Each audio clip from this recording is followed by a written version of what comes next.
Assalamualaikum warahmatullahi wabarakatuh. Perkenalkan, saya Desi Sulandari dari Akademik Manajemen Informatika dan Komputer Dian Cipta Cendekia, Bandar Lampung. Sebelumnya yang terhormat Ibu Desti Nurdianti, SSM Hum selaku Direktur Amik Dian Cipta Cendekia, dan yang terhormat Ibu Agni Widya Astuti Eskom selaku Wakil Direktur Dian Cipta Cendekia, dan yang terhormat Ibu Ferawati Eskom MTI sebagai Ketua Program Studi Komputerisasi Akuntansi, dan yang terhormat Bapak Ivo Wahyu Pratama Eskom MTI selaku pembimbing, dan yang terakhir yang terhormat Ibu Intan Oktaria Eskom MTI selaku pembahas dari judul ini. Dan di sini saya ingin mempresentasikan atau menjelaskan tentang penelitian saya yang berjudul Perancangan Aplikasi Pemesanan Barang di PT Sumatera Jaya, Bandar Lampung. Sebelumnya ada pendahuluan, yaitu ada latar belakang. Latar belakangnya, sistem informasi distribusi barang adalah salah satu sistem yang dikembangkan untuk mencatat transaksi dan keluar masuknya barang, meneruskan harga barang dari berbagai pembelian, serta mencetak sebagai laporan transaksi penjualan, pembelian dan stok barang. Penggunaan sistem informasi pada perusahaan distributor akan membantu perusahaan dalam setiap transaksi penjualan. Dan ada pula identifikasi masalahnya, ada 3. Yang pertama, masalah adanya proses yang dilakukan secara manual. Dan yang kedua, laporan pemesanan barang masih tergantung pada sales sehingga kurang efektif dan efisien. Yang ketiga, stok barang masih manual. Dan ada pula batasan masalahnya, ada 4. 1. Sistem informasi ini tidak membahas mengenai data supplier, tetapi hanya membahas mengenai pengolahan data barang dan pelanggan dan pesan barang saja. 2. Pemesanan online ini hanya bisa memesan barang produk distributor Sumatera Jaya. 3. Pemesanan ini tidak membahas mengenai retur barang. 4. Pemesanan barang secara online hanya dapat dilakukan oleh pelanggan yang telah mendapat akses dan transaksi pembayaran yang dilakukan secara transfer melalui bank. Ada pula rumusan masalah. Rumusan masalahnya adalah bagaimana merancang aplikasi pemesanan barang di PT Sumatera Jaya. Tujuan penelitiannya ada 2. 1. Untuk mengembangkan sistem informasi distributor Sumatera Jaya. 2. Untuk merancang atau membangun sistem barang secara online. Dan ada pun manfaat penelitiannya.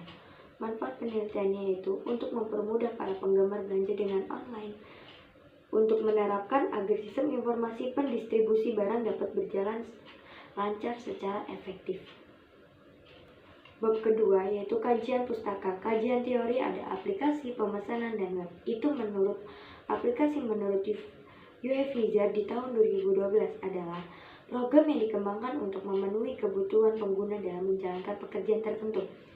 Sedangkan pemesanan menurut Nofri Temelikahar di tahun 2013, pemesan makanan adalah sebagai pelayan pembelian makanan yang dilakukan secara tidak langsung, yaitu bisa melalui surat, fax, email, dan internet yang pembayarannya dilakukan melalui cara yang telah ditetapkan atau cek transfer dan lain-lain. Web menurut Abdul Kandi dari tahun 2014, sistem informasi adalah yang dimaksud dengan sistem informasi tidak harus melibatkan komputer. Web menurut Abdul Kandi dari tahun 2014, sistem informasi adalah yang dimaksud dengan sistem informasi tidak harus melibatkan komputer. Sistem informasi yang menggunakan komputer biasanya disebut sistem informasi berbasis komputer, yaitu Computer Based Information. Ini contoh kerangka pemikirannya, ada planning, coding, design, XP, dan testing. Dan selanjutnya, bab yang ketiga. Bab yang ketiga yaitu metode penelitian dan analisis perancangan. Ada waktu dan tempat penelitian. Waktu penelitiannya dalam penulisan tugas akhir ini dilaksanakan selama 2 bulan, yang akan dimulai pada bulan Mei sampai bulan Juni di tahun 2020 di Sumatera Jaya. Dan ini salah satu contoh metode pengembangan sistem.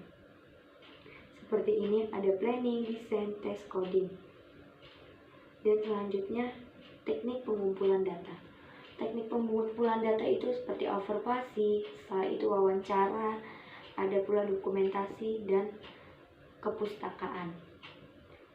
Ini adalah alat pengembangan sistem, memakai use case diagram, activity diagram, class diagram.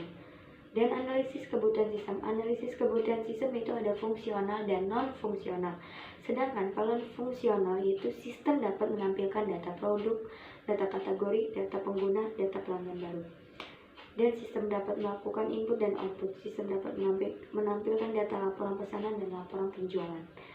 Dan sedangkan analisis kebutuhan non-fungsional itu ada perangkat lunak dan perangkat keras, software dan hardware.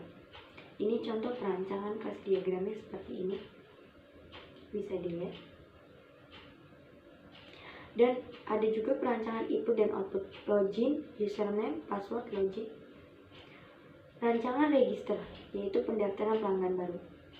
Di sini ada username, password, nama lengkap, tempat tanggal lahir, jenis kelamin, alamat, email, nomor telepon, dan klik register.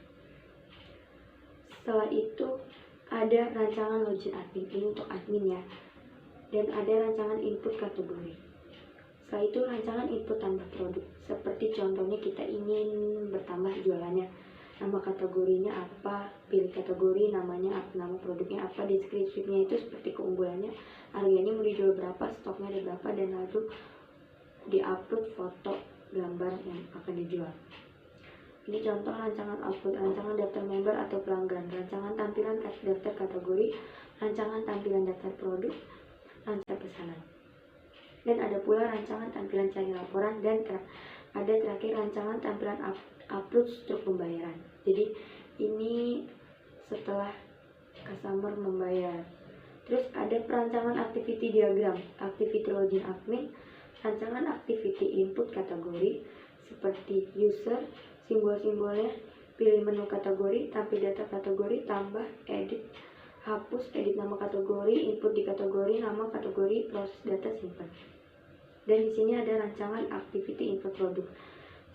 Kalian lihat simbol-simbolnya, pilih menu produk, tampil data produk, tambah, edit, hapus, info, ID produk, nama produk, description, harga, stok, foto, edit nama produk, description, foto, stok.